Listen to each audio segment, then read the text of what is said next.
بسم اللہ الرحمن الرحیم۔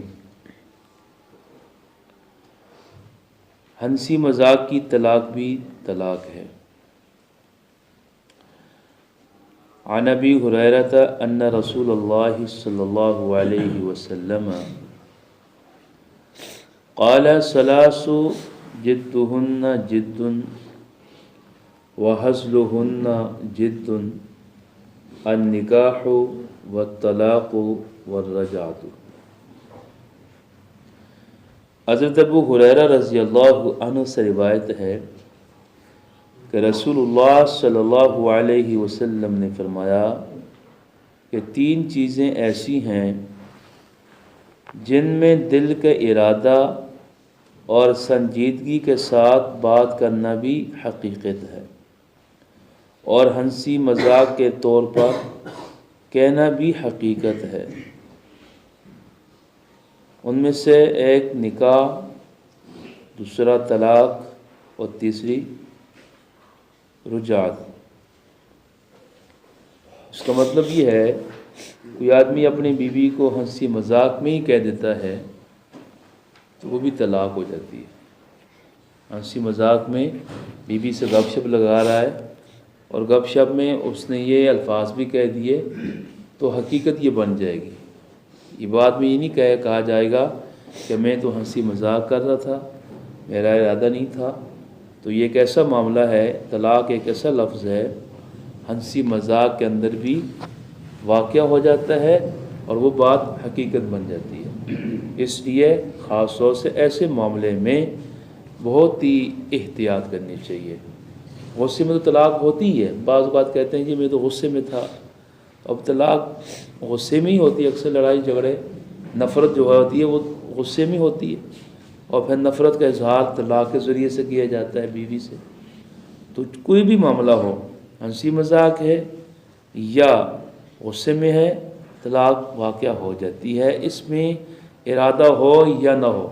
لفظ طلاق ایک ایسا لفظ ہے اس میں ارادے کا کوئی تعلق نہیں ہے، زبان سے نکال دیا، دل کی بات نہیں ہے۔ دل میں جتنے مرضی خیال آتے رہے، جب تک لفظ کا اظہار نہیں ہوگا وہ طلاق واقع۔ ایک بندہ دماغ میں سوچتا ہے تو سوچنے سے کچھ نہیں ہوگا جب تک اس کو زبان سے اس کا اظہار نہ کرے، اور زبان سے اظہار کر دیا کسی بھی صورت میں وہ واقع ہو جاتی ہے۔ اسی طرح نکاح، مثال کے طور پر کوئی دو آدمی ہیں، ان کی جو ہے گواہی کی موجودگی میں ایک ایجاب و قبول ہو رہا ہے تو وہ اگرچہ وہ مذاق میں کر رہے ہیں لیکن نکاح ہو جائے گا۔ نکاح ہو جائے گا اگر گواہ موجود ہے۔ صرف ایک لڑکا اور ایک لڑکی جیسے لو میرج ہوتا ہے، آپس میں وعدہ وعید کر لیں اور خود ہی جو ہے نکاح پڑھ لیں تو نکاح نہیں ہوگا۔ ہاں اگر دو گواہ معتبر، دو گواہ موجود تھے، دو گواہ تھے اور ان گواہوں کی موجودگی میں وہ مذاق کے طور پر بھی نکاح پڑھایا گیا، مقصد نہیں تھا نکاح پڑھانے کا لیکن مذاق کے طور پر نکاح پڑھا دیا تو وہ نکاح بھی نکاح ہو جائے گا۔ اور اسی طرح جو ہے تیسری رجعت کہ بیوی کو طلاق دی اور طلاق دینے کے بعد وہ کہتا ہے میں مذاق میں اس سے رجوع کر رہا ہوں، ہنسی میں، تو وہ بھی رجوع ہو جائے گی، اس کی وہ بیوی بن جائے گی۔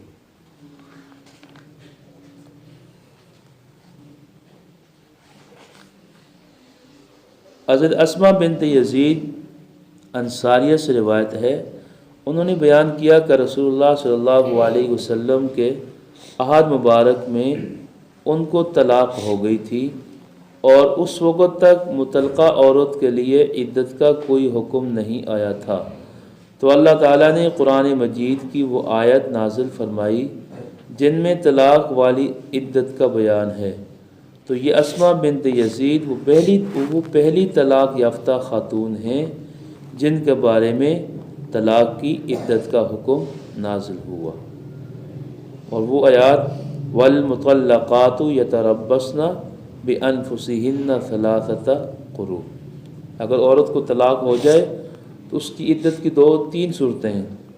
اگر وہ عورت ایسی ہے کہ جس کو ماہواری آتی ہے، جس کو حیض کہا جاتا ہے، حیض آتا ہے، تو اس کے لیے 3 حیض شرط ہے۔